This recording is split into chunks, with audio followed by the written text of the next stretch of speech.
അതൊക്കെ അത് ആരാ പൈസ കൊണ്ടിട്ടെന്ന് അന്വേഷിച്ചാൽ മതി. ഇപ്പം 41 കോടി 40 ലക്ഷം കൊണ്ടുവന്ന ആൾ കേസിലെ പ്രതിയായില്ലല്ലോ, കേസിലെ സാക്ഷിയായിട്ട് നിൽക്കുകയല്ലേ, ഇപ്പം നിൽക്കുകയല്ലേ. എന്തായാലും ഒരു കാര്യം എനിക്ക് ഉറപ്പിച്ച് പറയാൻ പറ്റും, ഞങ്ങളുടെ പൈസയല്ല. കർണാടകയിൽ നിന്ന് മദ്യവും പണവും കർണാടകയിൽ നിന്ന് ഞങ്ങൾ ഇറക്കി ഞങ്ങൾ തിരഞ്ഞെടുപ്പ് വിജയിപ്പിക്കാൻ നോക്കുകയാണെങ്കിൽ ഈ സർക്കാർ ഒന്നിനും കൊള്ളില്ല എന്നാണ് എൻ്റെ അർത്ഥം. അങ്ങനെ ആ എക്സൈസ് മന്ത്രി രാജിവെച്ച് പുറത്തു പോകും. ഞങ്ങൾ കർണാടകയിൽ നിന്ന് സ്പിരിറ്റ് ഇളക്കി ഇവിടെ കൊണ്ടുവരണമെങ്കിൽ ഇദ്ദേഹം എന്തിനാണ് മന്ത്രിയായിരിക്കുന്നത്?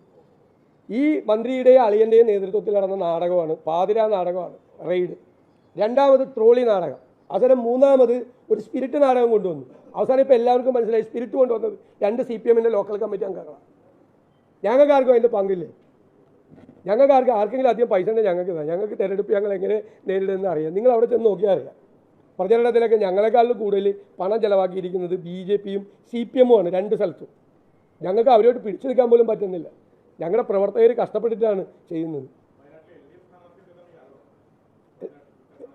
LDF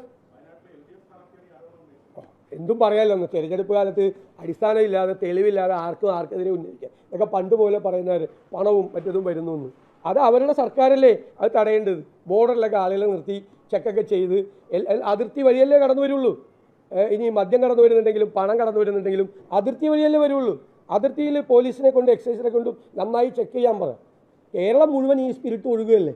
തെരഞ്ഞെടുപ്പ് കാലമായിട്ടല്ല, കേരളം മുഴുവൻ മയക്കുമരുന്ന് ഒഴുകുകയല്ലേ. എവിടെയാണ് മയക്കുമരുന്ന് കിട്ടാത്ത, MDMA കിട്ടാത്ത സ്ഥലം ഏതാ കേരളത്തിൽ? എവിടെയായിരുന്നു ഈ എക്സൈസ് മന്ത്രിയും ഈ എക്സൈസ് വകുപ്പൊക്കെ? ഈ തെരഞ്ഞെടുപ്പ് ആയപ്പോഴാണ് അദ്ദേഹം അറിയുന്നത് കേരളത്തിൽ സ്പിരിറ്റ് ഉണ്ട്. അതിനേക്കാൾ വലിയ സാധനമാണ് കേരളത്തിൽ ഒഴുകുന്നത്, സുലഭമായി കിട്ടുന്നത്. പെട്ടിക്കടകൾ വരെ കിട്ടുന്ന സാധനമായി MDMA കേരളത്തിൽ മാറിയിരിക്കുക. എല്ലായിടത്തും DJ പാർട്ടി നടക്കുക. എവിടെ ഇദ്ദേഹത്തിൻ്റെ എക്സൈസ്? എവിടെ? പരസ്യമായിട്ട് DJ പാർട്ടികൾ നടക്കുകയാണ്. ഈ ഡ്രഗ്സ് വെച്ചുകൊണ്ട് പരസ്യമായി വലിയ ഹോട്ടലുകളിൽ എല്ലായിടത്തും സോഷ്യൽ മീഡിയയിൽ ഇൻവിറ്റേഷൻ കൊടുത്ത് MDMA പാർട്ടി വയ്ക്കുകയാണ്.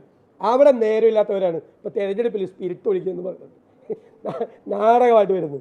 അതൊക്കെ എല്ലാ നാടകവും പൊളിഞ്ഞു പോയി ഈ തെരഞ്ഞെടുപ്പിൽ.